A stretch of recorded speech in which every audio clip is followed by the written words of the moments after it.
السلام عليكم الاخوان، نتمنى تكونوا كاملين بخير وعلى خير وانتم كتفرجوا في هذا الفيديو الاخوان. عندنا بزاف ديال الاخبار اللي من ابرزهم هي الرساله ديال الملك محمد السادس بمناسبه التسليم ديالو لجائزه التميز الرياضي، وغنشوفوا كذلك اشنو طرا في الملف ديال تنظيم المغرب لنهائيات كاس العالم 2003 في ملف مشترك مع اسبانيا والبرتغال. وغادي نشوفوا كذلك واحد الموهبه مغربيه جديده اللي كتمرس في برشلونه، وكنظنوا انه 100% غادي يختار المنتخب الوطني المغربي. المهم بلا ما نطول عليكم الاخوان، ندخلوا ديريكت في التفاصيل. اول حاجه غنبداو الاخوان اللي رسميا المغرب غيقدم الترشيح ديالو لاحتضان كأس العالم 2030 كتنظيم مشترك مع إسبانيا والبرتغال، وجاء ذلك من خلال الرسالة الملكية السامية التي تلاها السيد شكيب بن موسى في حفل التميز تكرم فيه جلالة الملك محمد السادس نصره الله.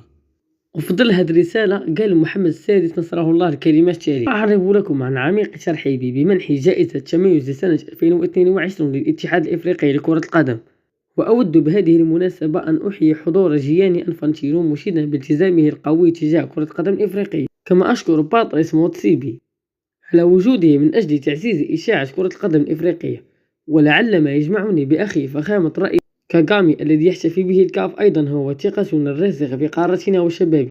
إن هذه الجائزة التي تمنح لي اليوم هي أولا وقبل كل شيء تكريم لعبقرية إفريقيا وشبابها المتألق، فهي تمثل بالنسبة لي اعترافا بالاختيارات التي انتهجتها من أجل توفير الظروف الكفيلة بإبراز هذه العبقرية والنهوض، وكذلك لأن كرة القدم ليست رياضة فحسب، بل هي ثمرة بناء وعمل متواصل. كما سمعتوا الإخوان، هذه هي الرسالة ديال جلالة الملك نصره الله اللي جات على لسان بن موسى. وكما جاء في الرسالة الإخوان، المغرب كنظنوا أنه غادي يحتضن نهائيات كأس العالم 2030 في ملف مشترك رفقة إسبانيا والبرتغال. هادشي اللي كنبغيناه إن شاء الله يطرأ باش نزيدو نبينو الكرة الإفريقية وكذلك العربية.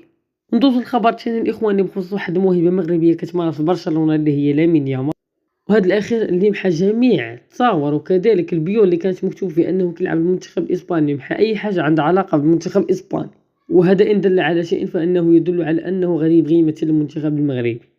هذا ما كان الإخوان، تهلاو لي فراسكم بزاف، نتشوفو في فيديو جديد إن شاء الله، في أمان.